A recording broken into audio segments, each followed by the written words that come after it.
முன்னுரை. இறைவனின் உண்மையான வாழ்வு அன்றாட தொடர் ஒளிபரப்புக்கு உங்களை வரவேற்கிறோம். இதில் நம் காலத்திற்கென ஒலிக்கும் இறைவனின் குரலை நாம் கேட்கிறோம், அவரை பற்றி அறிந்து கொள்கிறோம், அவரோடு தனிப்பட்ட உறவுக்குள் நுழைகிறோம். அத்தியாயம் 93. மே 16, 1989. இயேசுவா, நான் தான், என்னை ஒருபோதும் கைவிடாதே.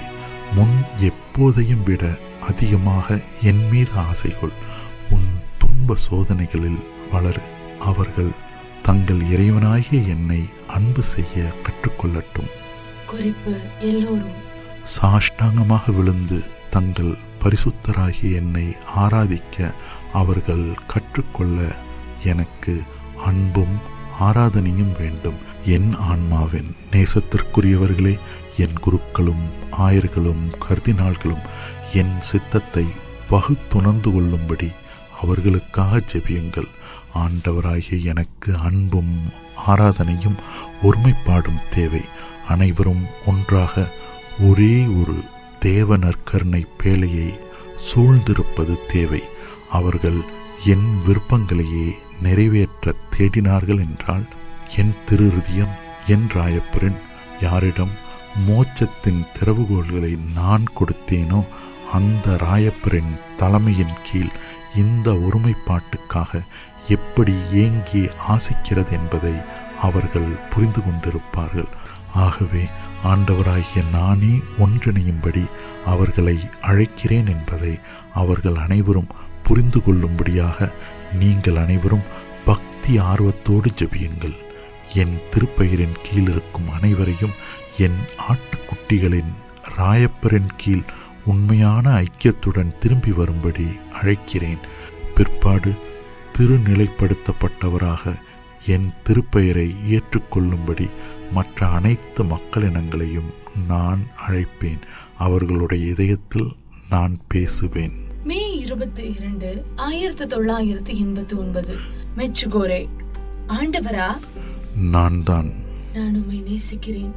பரிசுத்தர்களில் எல்லாம் அதிபரிசுத்தரே, பரிசுத்த இயேசுவே, நான் உம்மை ஆராதிக்கிறேன். என்னை நேசி, என்னை ஆராதி. இந்த முறையில் எனக்கு எப்போதும் வரவேற்பளி. மே 24, 1989. இயேசுவா, நான் தான். அன்புக்குரியவளே, என்னை அன்பு செய். என் குழந்தாய், இந்நாள் ஒரு மகிழ்ச்சியான நாளாக இருக்கட்டும். களி கூறுவாயாக, ஏனெனில் எப்போதும் எல்லா இடங்களிலும் உன்னோடு இருக்கிற ஆண்டவராக நான் இருக்கிறேன். வந்து என்னை ஆராதித்து என் புனித இருதயத்தை உணர்ந்து பார். சிறியவர்களே, வந்து என்னுடன் ஒன்றாயிருங்கள். நான் உங்கள் ஒவ்வொருவரையும் ஆசீர்வதிக்கிறேன். அன்பு உங்களோடு இருக்கிறது. அன்பு உங்களை அன்பு செய்கிறது. இந்த செய்தி மெக்சிகோவில் உள்ள எங்கள் சிறு குழுவுக்கு தரப்பட்டது. வந்து தம்மை ஆராதிக்கும்படி இயேசு இன்று காலையில் எங்களிடம் கேட்டுக்கொண்டிருந்தார். மாலை ஆராதனை நடைபெறும் என்று பிற்பாடு மதிய உணவு நேரத்தில் ஆலயத்தில் குருவானவர் அறிவித்தார். இயேசு எங்களை அழைத்துக் கொண்டிருந்ததால் நாங்கள் அங்கே ஓடினோம். மே 25, 1989. ஆண்டவரா, நான் தான். மகளே, அவசரப்பட்டு எழுதாதே. உன் செவியை திறந்து நான் சொல்வதை கேள். நான் அன்பாயிருக்கிறேன். அன்பு மிக சிறிதளவே அன்பு செய்யப்படுகிறது. அன்பு மிக தவறாக புரிந்து கொள்ளப்பட்டிருக்கிறது. வா, நாங்கள் நாம். ஆண்டவரே, என்றென்றும். ஜூன் 1, 1989. திரு இருதய திருநாள். இயேசுவின் திரு இருதயமா? நான் தான்.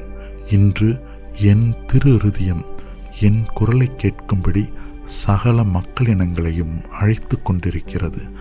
நானே அன்பு, நானே சமாதானம், நானே வழியும் உண்மையும் வாழ்வும். என் திரு இருதயத்தில் அல்லாமல் உங்கள் ஆன்மாவின் இரட்சிப்புக்கு வேறு எந்த புகலிடமும் இல்லை. மகளே, சென்ற வருடம் நான் உனக்கு எழுத தந்த ஜெபத்தை என்னோடு சேர்ந்து எழுது. ஓ இயேசுவின் புனித இருதயமே, உன் வழிகளை எனக்கு கற்பியும். இயேசுவின் புனித இதயமே, நேர்மையின் வழியில் என்னை நடத்தும். தீயவனிடமிருந்து என்னை விலக்கி காத்தருளும். அவனுடைய விருப்பத்திற்கு என்னை கைவிட்டு விடாதேயும். இயேசுவின் புனித இருதயமே, என் அடைக்கல பாறையாக இரும். ஏனெனில் நீரே என் புகலிடம். உம் அன்பையும் சமாதானத்தையும் என்னை வழிநடத்தவும் எனக்கு காவலாயிருக்கவும் நியமித்தருளும். ஆமீன். இயேசுவின் புனித இருதயமே, ஆசீர்வாதங்களின் பெருமழையை நீர் எங்கள் மீது பொழிகிறீர்.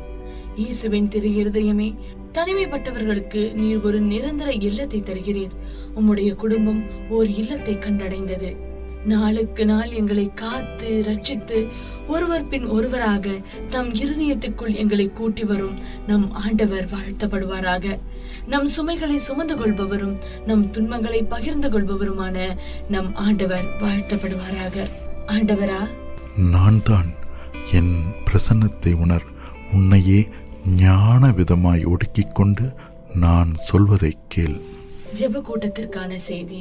சமாதானம் உங்கள் அனைவரோடும் இருப்பதாக. நான் உங்கள் இரட்சகராகிய ஆண்டவர், உங்கள் இதயங்களை தேடுபவர். நாம் ஒவ்வொரு கதவுக்கும் வெளியே நின்றபடி சோர்வே இல்லாமல் கதவை தட்டிக்கொண்டே இருப்பவர். நாம் பாவியை தேடிச் செல்பவர், ஞானமுள்ளவர்களை வாயடைத்து போக செய்பவர். நான் என் ஆசீர்வாதங்களை அதிகரிப்பவர். என் புதிய ஜெருசலேமுக்குள் நுழைய உங்களை மென்மையான முறையில் தயாரிப்பவர். குறிப்பு, அதாவது சுத்திகரிக்கப்பட்ட பின் நம்முடைய புதிய நிலையில். நானே பரிசுத்த தமத்திருத்துவம், அனைவரும் ஒருவரிலும் ஒரே ஒருவராகவும் இருக்கிறவர். என் இரட்சணிய திட்டத்தை கொண்டு உங்கள் அனைவரையும் ஒரே பரிசுத்த மந்தைக்குள் ஒன்றிணைக்கும்படி தயார் செய்து கொண்டிருப்பவர். நான் உயரமான மரங்களின் வளர்ச்சியை தடுத்து சிறிய மரங்கள் வளர அனுமதிப்பவராக இருக்கிறேன். அன்புக்குரியவர்களே, அஞ்சாதீர்கள். ஏனெனில் இந்த வனாந்தரத்தில் நான் அன்பு மற்றும் சமாதானத்தின் புதிய விதைகளை விதைப்பேன். கடவுளற்றவர்களும் கொடியவர்களும் என் தெய்வீக கரம் உங்கள் அனைவர் மீதும் இருக்கிறது என்பதை கண்டறிய செய்யும்படி நான் என் தோட்டத்தை புதுப்பிப்பேன். கல்லான இருதயங்கள் என் அளவற்ற இரக்கத்தையும் பரிசுத்தராகிய நான் உங்கள் மத்தியில் இருக்கிறேன் என்பதையும் புரிந்து கொள்வார்கள். நான் உங்கள் வலக்கரத்தை பிடித்து கொண்டிருக்கிறேன். என் பிரசன்னத்தை உணருங்கள். நான் உங்களை கைவிட மாட்டேன். ஆகவே பயப்படாதீர்கள். ஆம், நான் உங்கள் ஒவ்வொருவரையும் கைப்பிடித்து நடத்தி நீங்கள் ஒளியின் மக்கள் என்றும் உரிமைக்காக உழைப்பவர்கள் என்றும் அழைக்கும்படியாக உங்களை உருவாக்குவேன். ஆண்டவராகிய நான் பரிசுத்தராயிருப்பது போல நீங்களும் பரிசுத்தமாயிருப்பதை விரும்புகிறேன் என்பதை தொடக்கத்திலிருந்தே நான் சொல்லி வந்திருக்கிறேன். நான் உங்கள் கடவுளாகவும் நீங்கள் என் மக்களாகவும் இருப்பதால் நீங்கள் என் சட்டத்தை அனுசரிக்க வேண்டியிருக்கும். என் சட்டம் அன்பின் சட்டமாகும். என்னை அன்பு செய்வது எப்படி என்று கற்றுக்கொள்ளுங்கள். என்னை ஆராதிப்பது எப்படி என்று கற்றுக்கொள்ளுங்கள். நான் உங்கள் இதயத்தை தேடுகிறேன். உலகம் சொல்வதை கேட்காதீர்கள். என் அன்பின் கூக்குரலை கேளுங்கள். என் இருதய துடிப்புகளை கேளுங்கள். என் ஒவ்வொரு இருதய துடிப்பும் ஓர் ஆன்மாவுக்கான அழைத்தலாக இருக்கிறது. என்னிடம் என் விரித்த கரங்களுக்குள் வாருங்கள். உங்களையே என் அரவணைப்பிற்குள் திணித்து கொண்டு உங்கள் மீது நான் கொண்டுள்ள இரக்கத்தை உணருங்கள். என்னிடம் திரும்பி வாருங்கள். நான் உங்களை குணமாக்குவேன். என் வார்த்தைகளை பெரும் செல்வமென மதித்து அதை உங்கள் இதயத்தில் பொறித்து கொள்ளுங்கள். 4 காற்றுகளாலும் என் வார்த்தைகள் அடித்து செல்லப்பட்டுவிட அனுமதிக்காதீர்கள். வந்து என் மீது உங்கள் கண்களை பதித்து கொள்ளுங்கள். உங்கள் கண்களிலிருந்து என்னை அகற்றிவிட யாரையும் அனுமதிக்காதீர்கள். ஆண்டவராகிய நான் உங்களுக்கு தந்தருள்கிற அருள் வரங்களை உணர்ந்து கொள்ளுங்கள். மலரே, உன் ஆர்வ குறைவின் மீது வெற்றி கொள். ஆண்டவரே, அதிலிருந்து வெளிவர எனக்கு உதவும். என்னை மகிழ்வி, நான் சொல்வதை கேள். என் ஆண்டவரே, நீர் சொல்வதை கேட்க எனக்கு உதவும். குறிப்பு, இயேசு தம் எழுத்து வேலையை தொடர்கிறார். நான் பிரசன்னமாயிருக்கிறேன். நான் உங்களுக்கு தந்து கொண்டிருக்கிற அருள் வரங்களை உணருங்கள். உங்கள் குற்றத்தை அறிக்கையிட்டு என் மீது ஆசை கொள்ளும்படி நான் உங்கள் அனைவரிடமும் அதிகாரப்பூர்வமாக கேட்கிறேன். உங்கள் மீது பாரமாக விழுந்து கிடக்கிற இந்த அசமந்த உணர்வை அகற்றும்படி உங்கள் அனைவர் மீதும் என் அருளின் ஆவி பொழியப்படுகிறது. நீங்கள் அழுகி சிதைந்து போகத் தொடங்கும் முன் அது உங்களை உயிர்ப்பிக்கிறது. ஆகவே உங்கள் செவிகளை திறந்து நான் சொல்வதை கேளுங்கள். உங்களில் பெரும்பாலானவர்கள் உயிரோடு இருப்பதாக நம்பினாலும் இப்போது எப்படி இறந்து போயிருக்கிறீர்கள் என்பதை நான் அறிவேன். ஆனாலும் அதன் காரணம் நீங்கள் முழுவதுமாக உங்களை என்னிடம் கையளித்துவிட மறுப்பதுதான். என்னை நம்புங்கள், என்னை தடுக்காதீர்கள். உங்களை என்னிடம் கையளித்து விடுங்கள். கையளியுங்கள். உங்கள் அன்புள்ள இறைவனாகிய நானே உங்கள் சிறிய இதயங்களை கைப்பற்றுபவராக இருக்க அனுமதியுங்கள். அஞ்சாதீர்கள், நான் அன்பாக இருக்கிறேன். அன்பு உங்கள் இதயங்களை அலங்கரிக்க ஆசிக்கிறது. எனவே என் வார்த்தைகளின் மீது கவனமாயிருங்கள். அவை உங்களுக்கு எளிமையானவையாக தோன்றலாம், ஆனால் நான் எளிமையின் இறைவன். நான் சாந்தமும் மனத்தாழ்ச்சியும் உள்ளவர். நான் சொன்னதையே திரும்ப திரும்ப சொல்லிக்கொண்டே இருக்கிறேன் என்று உங்களில் பலர் எப்போதும் நினைக்கிறீர்கள் என்பதை நான் அறிவேன். ஆனாலும் இது ஏனென்றால் என் வார்த்தைகள் உங்களை ஊடுருவுவதாகவே தோன்றவில்லை என்பதால் தான். நான் சொன்னதையே திரும்ப திரும்ப சொல்கிறேன் என்றால் அது உங்கள் மந்த புத்தியின் காரணமாகவும் உங்கள் செவிட்டுத்தனத்தின் காரணமாகவும் தான். உங்களில் பலர் என் வார்த்தைகளை நடைமுறைப்படுத்துவதில்லை என்பதால் தான். நான் என் கரத்தில் என் இருதயத்தை உங்களுக்கு வழங்கியபடி வருகிறேன்.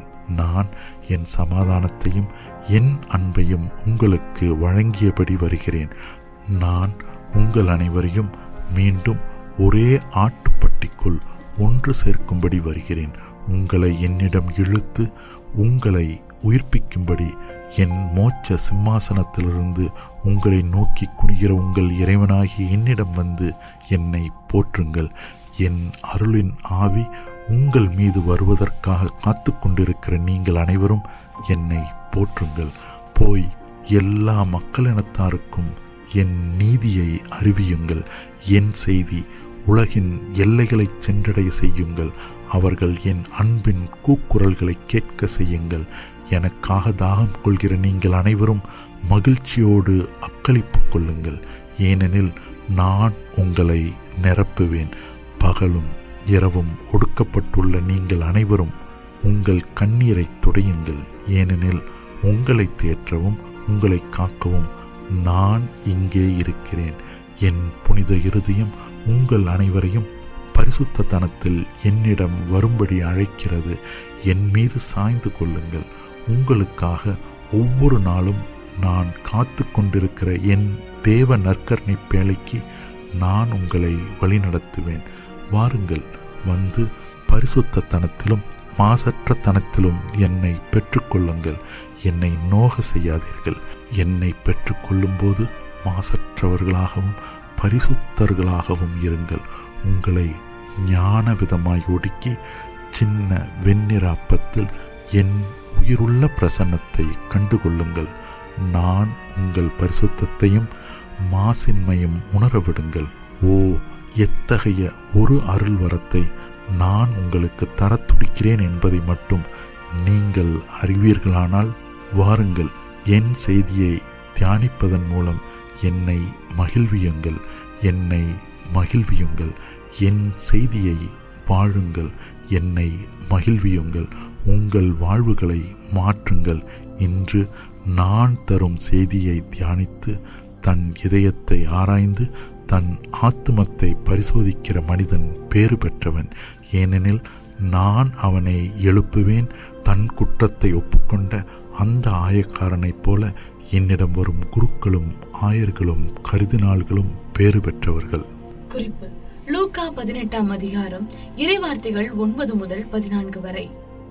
ஏனெனில் இந்த இதயங்களில் என் இருதயம் வேரூன்றி செழித்து வளரும். அப்போது எனக்கு தேவைப்படுவதெல்லாம் அன்புதான்.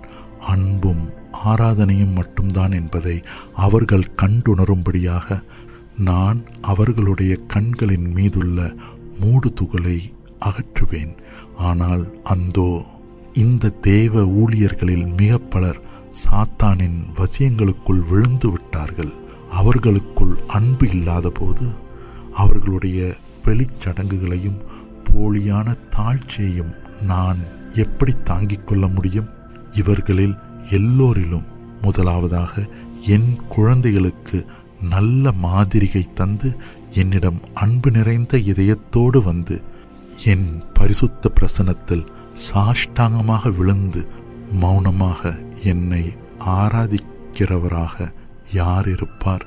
அன்புக்குரியவர்களே, நான் கேட்பதெல்லாம் புனிதத்துவத்தில் அன்பு மட்டும்தான். நான் உங்கள் இதயத்தை தேடுகிறேன். வந்து உங்கள் இதயத்தை எனக்கு ஒப்புக்கொடுங்கள். அப்போது உங்கள் பங்கிற்கு என் குழந்தைகளின் இதயங்களையும் நிரப்பும்படி உங்கள் இதயம் என் அன்பில் ஊறியிருக்க செய்வேன். நான் இந்த எளிய கேள்வியை உங்களிடம் கேட்கும் உங்கள் பரிசுத்தராக இருக்கிறேன். ஒரு காலத்தில் உங்களிடம் ஒப்படைக்கப்பட்ட மந்தை, உங்கள் பெருமையாக இருந்த உங்கள் மந்தை எங்கே? குறிப்பு: எரேமியா 13ஆம் அதிகாரம் இறைவார்த்தை 20. உங்களை சுத்திகரியுங்கள், மனம் வருந்துங்கள், என் திருச்சபையின் தலைவருக்கு கீழ்ப்படியுங்கள். அவர் ஒருபோதும் உங்களை கைவிடுவதில்லை. ஆனால் நீங்கள் அவரை ஒதுக்கி அலட்சியம் செய்கிறீர்கள். இன்னும் அவரை ஏளனம் செய்து கொண்டிருக்கிற நீங்கள் எல்லோரும் என் புனித இருதயத்தை மேலும் மேலும் அதிக பாரமாக அழுத்துகிறீர்கள். நான் காட்டிக் கொடுக்கப்பட்டும் தனியாகவும் இருக்கிறேன். ஏனெனில் இன்னும் எவ்வளவு காலம் நீங்கள் என் மந்தைக்கு ஏமாற்றும் பாலைவன சோலையாகவும் ஒரு முடிவற்ற பாலைவனத்தின் காணல் நீராகவும் இருப்பீர்கள்? சகோதரர்களே, நான் உங்களிடம் கேட்டுக்கொள்வதெல்லாம் அன்புதான். வந்து என்னை ஆராதியுங்கள். நான் இல்லாத இடங்களில் என்னை தேடுவதில் நேரத்தை செலவிடாதீர்கள். என் மந்தைக்கு முன்மாதிரியாக இருங்கள். அன்பு காத்து கொண்டிருக்கிறது. வந்து என்னை ஆராதியுங்கள். உங்கள் தேவனும் அரசருமான என்னிடம் வந்து என்னை ஆராதியுங்கள். என் சகோதரர்களே, என்னிடம் திரும்பி வாருங்கள். அப்போது இயேசுவாகிய நான் ஒரு நித்திய அன்பால் துடித்து கொண்டிருக்கிற என் புனித இருதயத்தை கொண்டு உங்கள் மீது பரிதாபம் கொண்டு உங்கள் பாவங்கள் என்னை கடந்து போக செய்வேன். அவற்றில் ஒன்றை கூட நான் ஒருபோதும் உங்களுக்கு நினைவுபடுத்த மாட்டேன். என் இரக்கத்தில் இன்னும் காணப்படக்கூடியவராக நான் இருக்கும் போதே என்னை தேடுங்கள். குறிப்பு: அவருடைய நீதி வரும் முன். நான் வந்து குருடர்களின் கண்களையும் நானே செவிடாக்கியுள்ளவர்களின் காதுகளையும் திறப்பேன். நான் அவற்றை மூடியிருந்த முகத்திரையை உடைப்பேன். நீங்கள் மனம் திரும்பி என்னை ஏற்றி போற்றி உங்கள் இதயத்தின் உள்ளாழங்களிலிருந்து உங்கள் இறைவனாகி என்னை மகிமைப்படுத்துமாறு என் ஒளியை காணவும் என் வார்த்தையை கேட்டு புரிந்து கொள்ளவும் நான் உங்களை அனுமதிப்பேன். ஆண்டவராகிய நான் என் கரத்தை உங்கள் தலைமீது வைத்து உங்களை ஆசிர்வதித்திருக்கிறேன். ஒன்றாயிருங்கள் என் குழந்தாய், நான் உன்னை ஆசிர்வதித்திருக்கிறேன். என் தாய் சொல்வதை கேள். மலரே, என்னை உணர். நான் உன்னை அன்பு செய்கிறேன். பெண் சிங்கமானது தன் குட்டிகளை காப்பது போல் நான் உன்னை காப்பேன் என்பதை நினைவில் வை. ஆசிர்வதிக்கப்பட்டிர என செய்தியை கேள். என் சிறு குழந்தைகளே, கடவுளின் அழைத்தலை புறக்கணிக்காதீர்கள். கையெழியுங்கள். அவர் மீது சாய்ந்து கொண்டு அவர் உங்கள் இதயத்தை ஏற்றுக்கொள்ள விடுங்கள். அவர் சொல்வதை கேட்டு அவர் சொல்வதை செய்யுங்கள். நான் ஆண்டவருடைய வார்த்தையே வாழ்வு, கடவுளின் வார்த்தையே ஒளி என்று உங்கள் அனைவருக்கும் நினைவூட்டுகிற உங்கள் பரிசுத்த தாயாக இருக்கிறேன். உங்களில் பலர் அவருடைய அன்பின் வேண்டுகோளை கேட்டிருக்கிறீர்கள். ஆனால் இந்த வளாகத்தை விட்டு வெளியே சென்றவுடன் உலகம் திரும்ப உங்களை தன்னிடம் இழுத்துக் கொள்கிறது. அதனால் அவருடைய அன்பின் வேண்டுகோள் மறக்கப்படுகிறது. என் மிக சமீபத்திய செய்தியில் தியானிக்குமாறும் உங்கள் மனச்சான்றுகளை பரிசோதிக்குமாறும் உங்களை நான் கேட்டுக்கொண்டிருக்கிறேன். இன்று நான் உங்களிடம் கேட்கிறேன். என் செய்தியை கேட்டல்ல உங்களில் மிக பலர் முந்தைய செய்தி இன்னும் தியானிக்கப்படாமல் அல்லது திரும்ப வாசிக்கப்படாமல் இருக்கும்போது இன்று ஏன் ஒரு புதிய செய்தியை கேட்க வருகிறீர்கள்? பிரியமுள்ள குழந்தைகளே, என் மாசற்ற இதயம் உங்களை அன்பு செய்கிறது. அதனால்தான் இன்று என் முந்தின செய்தியை மீண்டும் வாசித்து அதை நடைமுறையில் அனுசரிக்கும்படி நான் உங்களிடம் கேட்கிறேன். நான் உங்கள் அனைவரையும் அன்பு செய்கிறேன். என் மாசற்ற இருதயம் உங்கள் துயரங்களில் உங்கள் தைலமாக இருக்கிறது என்பதை ஒருபோதும் மறந்து போகாதீர்கள். பிதாசுதன் பரிசுத்த ஆவியின் பெயராலே நான் உங்கள் அனைவரையும் ஆசிர்வதிக்கிறேன். ஆமென். வாசிக்கப்பட வேண்டிய வேதாகம பகுதிகள் 1 தீமோத்தேயு 4ஆம் அதிகாரம் இறைவார்த்தைகள் 1 முதல் 16 வரை. 1 தீமோத்தேயு 6ஆம் அதிகாரம் இறைவார்த்தைகள் 20 மற்றும் 21.